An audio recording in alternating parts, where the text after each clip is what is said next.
We all remember her as the warm, strong Florida Evans from Good Times. But how much do we really know about the woman behind the role? Off-screen, Esther Rolle was far more than the character we grew to love. She was a fearless actress who stood up to Hollywood, challenged damaging stereotypes, and fought for real, respectful representation of black families. And for that, she paid a heavy price. So what made Esther Rolle turn her back on fame when she was at the top? What secrets are hidden inside the abandoned house she left behind? And how did a trailblazing star end up spending her final years in sadness and isolation, despite everything she achieved? In this video, we're taking you inside Esther Rolle's forgotten home, revealing the truth about her net worth, and uncovering the heartbreaking final chapter of a woman who helped change television history. The early life and career of Esther Rolle. Esther Rolle was born on November 8, 1920 in Pompano Beach, Florida, to Jonathan Rolle and Elizabeth Dames Rolle. Both of her parents came from the Bahamas, and together they raised a large family. Esther was the 10th of 18 children. From a young age, Esther shared a love of acting and dancing with her siblings. She often performed alongside them in church and school plays, traveling across Florida to take part in community productions. After finishing high school, Esther went on to attend Spelman College in Atlanta. Her passion for learning eventually took her to New York City, where she enrolled at Hunter College. She continued her studies at several institutions, including Yale University, before returning to New York to pursue her artistic ambitions. In New York, Esther joined an African dance troupe called Shogolo Oloba. Her talent and dedication quickly stood out, and by 1960, she had become the troupe's director. Around this time, she married Oscar Robinson and embraced his daughter from a previous marriage as her own stepdaughter. Esther's work with Shogolo Oloba opened the door to the stage. In 1962, she made her New York stage debut in the play The Blacks. A decade later, she earned praise for her role as Miss Maybelle in the Broadway musical Don't Play Us Cheap. Her success on stage soon caught the attention of television producers, paving the way for the breakthrough roles that would make her a household name in the 1970s. Maude, Good Times, and becoming a 1970s sitcom star. On September 12, 1972, Maude premiered on CBS. A spin-off of All in the Family, the show focused on Maude Findlay, a strong-willed feminist played by Bea Arthur. The series quickly found an audience and remained popular until it ended in 1978. Among the most memorable characters on Maude was Florida Evans, the maid who often provided a grounded counterpoint to Maude's outspoken liberal ideals. Played by Esther Rolle, Florida's character subtly highlighted how some of Maude's well-meaning actions sometimes had unintended consequences. Florida Evans became such a beloved figure with viewers that in 1974, CBS launched a new spin-off, Good Times. The show placed Florida at the center of the story and ran successfully until 1979, making Esther Rolle an even bigger star. Her performance as the matriarch of the Evans family earned her a Golden Globe nomination and solidified her legacy on television. Throughout Good Times, Rolle was deeply aware of the impact the show could have on young black audiences. She was determined to ensure that the series presented a positive and realistic example for them to look up to. That commitment led her to push for a strong father figure in the Evans household. Though the show's original concept was to portray Florida as a single mother, Rolle insisted that her character have a husband. And CBS ultimately agreed. I told them I couldn't compound the lie that black fathers don't care about their children, Rolle once said, according to the Tampa Bay Times. I was proud of the family life I was able to introduce to television. Good Times marked a major milestone in television history. It was the first network sitcom to focus on a two-parent black American family. An achievement that meant a great deal to Esther Rolle and her co-stars. Why Esther Rolle quit Good Times? Here's why. Esther Rolle's decision to leave Good Times and eventually return stemmed from her deep concern about the direction the show was taking. When Good Times first premiered, it was an instant hit. Audiences connected with its honest portrayal of a black family navigating life's challenges, and ratings soared. Much of the show's early popularity centered on J.J. Evans, played by Jimmy Walker. With his signature catchphrase, "Dynamite," J.J. quickly became a fan favorite, bringing humor and energy that viewers loved. But behind the scenes, not everyone was happy with the shift in focus. Both Esther Rolle and John Amos, who played JJ's parents on the show, grew increasingly frustrated. The original vision for Good Times had been to highlight the struggles and strength of a black family, blending serious issues with moments of lightheartedness. Instead, as JJ's popularity grew, the show began revolving more around his exaggerated antics and less around the family's core values. While the characters of Michael and Thelma, portrayed by Ralph Carter and Bernadette Stanis, were written with clear goals and ambitions, like becoming a lawyer or a surgeon, JJ's character became more of a caricature. A jobless, aspiring artist, he was written for laughs, often at the expense of substance. And the more audiences laughed, the more the writers leaned into it.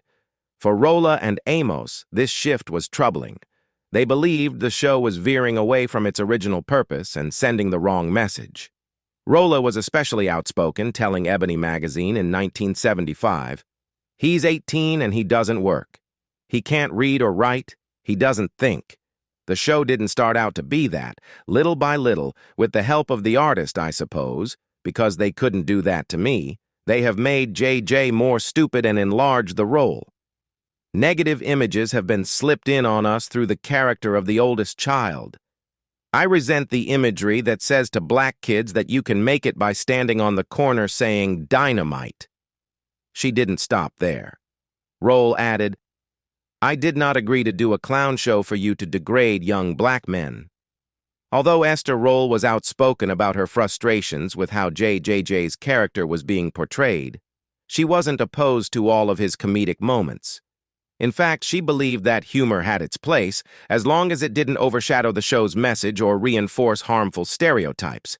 In her mind, there had to be a way to strike a balance, to keep the comedy without compromising the integrity of the family dynamic. Some of the cast members even tried to help steer the show in that direction, contributing ideas and suggestions to the scripts to maintain a sense of balance, realism, and perspective. But despite these efforts, tensions behind the scenes grew. Esther Rolle, John Amos, the writers, and producer Norman Lear simply couldn't find common ground. In the end, these creative differences led to John Amos being let go from the show. He didn't return for the fourth season or any that followed. As a result, the writers wrote James Evans out of the series. At the start of season 4, the family learned through a letter that James had been killed in a car accident while in Mississippi, where he'd gone in search of better job opportunities for his family. This was the episode that delivered one of the most powerful and emotional moments in the show's history. Florida Evans's heartbreaking outburst, "Damn, damn, damn," as she let herself fully feel the weight of her grief. As the season continued, Florida was introduced to a new character, Carl Dixon, an atheist shop owner played by Moses Gunn. Carl became Florida's new love interest. But Rolle was uncomfortable with this storyline. She felt that Carl's character didn't align with who Florida Evans was, and didn't like the idea of her character moving on from James so quickly. By the end of season 4, Rolle had had enough. Disappointed with the direction the show was taking, she decided to leave Good Times. In the story, Florida was written off as having married Carl off-screen and moved to Arizona, despite Carl's battle with lung cancer. With both Rolle and Amos gone, the Evans family was left without its parental figures. The spotlight shifted to Jeanette Dubois, who played their neighbor and close family friend, Willona. Her character stepped in as a guiding presence, frequently checking in on the kids as they navigated life without their parents at home. Even with new characters and storylines, the producers of Good Times couldn't ignore the fact that something essential was missing without Florida and James Evans. The heart of the show, the family dynamic, had been lost, and it was starting to show. In Season 5, they introduced a new character in an effort to fill that gap. Penny Gordon Woods, an abused and abandoned girl played by a young Janet Jackson. The idea was to bring more of a maternal energy to Willona, the family's neighbor and friend, so viewers saw Willona eventually adopt Penny and take her under her wing. While these changes kept the show going, fans still longed for the original core of Good Times. Many wanted to see Esther Rolle and John Amos back on screen. Despite the producers' best efforts to keep viewers engaged, ratings continued to decline throughout Season 5. By the time the sixth and final season approached, it became clear that Rolle and Amos had been right all along. Without Florida and James, the show had lost its foundation, and that loss had cost them their audience. Steve Mills, the vice president of CBS programming at the time, later admitted, "We had lost the essence of the show. Without paternal guidance, the show slipped. Everything told us that. Our mail, our phone calls, our research. We felt we had to go back to the basics."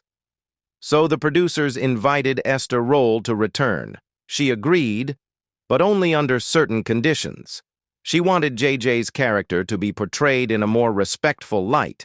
She asked for a higher salary, and she insisted that Carl Dixon, Florida's second husband, not be mentioned moving forward. When Florida returned, the show offered only a brief nod to Carl. A neighbor gently mentioned her husband, and Florida simply shook her head and smiled, quietly signaling that Carl had lost his battle with cancer. Beyond that, he was never brought up again, and Florida kept the Evans surname. Despite Esther Rolle's return and the changes meant to restore the show's original spirit, it was too late to fully win back viewers. Good Times came to an end after its sixth season. In the series finale, The End of the Rainbow, each character was given a hopeful send-off as they left the Chicago projects that had been their home for 5 years. Good Times remains a groundbreaking show that paved the way for many other black sitcoms. Esther Rolle's unwavering commitment to her values, as both an actress and a black woman, continues to earn her deep respect to this day. Though best remembered for her role as Florida Evans, Esther Rolle didn't confine herself to sitcoms. During her time as a TV star, she also explored other creative outlets, including music. While she was still starring on Good Times, she released an album titled The Garden of My Mind. Rolle's talents extended beyond comedy and music. She appeared in a range of films and television movies throughout her career. In 1979, she won an Emmy Award for her powerful performance in the TV movie Summer of My German Soldier. Other notable credits included roles in Driving Miss Daisy, Rosewood, and I Know Why the Caged Bird Sings. Throughout the 1980s and 1990s, Rolle continued to appear in various movies and television shows, but she never forgot her roots as a stage actress, and she also made appearances in plays, including The Member of the Wedding. She continued to work until her death in 1998. A woman of strong principles. In a 1990 interview, Esther Rolle shared why she refused to sell out or play into Hollywood's harmful stereotypes about black people. As she explained to the Washington Informer, she felt a deep responsibility to honor the dignity of those who came before. "I'm glad to take on the role of a domestic because many of your black leaders, your educators, your professionals came from domestic parents who made sacrifices to see that their children didn't go through what they did." Beyond her work on screen, Rolle was known for her generosity and warmth in real life. She often welcomed neighborhood children into her home just to sit and talk with them.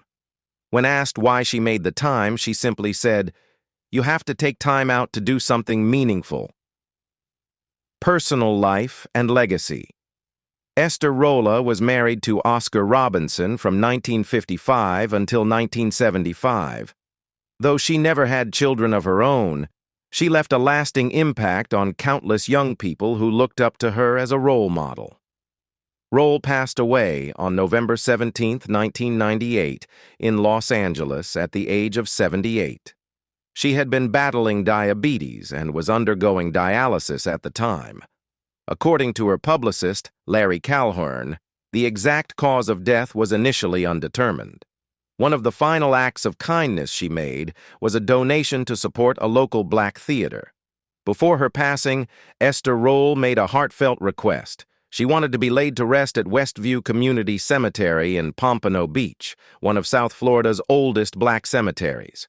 Her funeral was held at Bethel African Methodist Episcopal Church, a fitting tribute to a woman so deeply connected to her roots. After her death, Rolle's family honored her legacy by donating many of her personal belongings, including her elegant gowns and awards, to the African American Research Library and Cultural Center in Fort Lauderdale. In honor of what would have been her 100th birthday, the people of Pompano Beach celebrated her life and achievements with a series of special events. The month-long tribute included 3 virtual shows and featured contributions from artists who came together to honor her remarkable legacy. Today, Esther Rolle is remembered as one of the most cherished sitcom stars of the 1970s.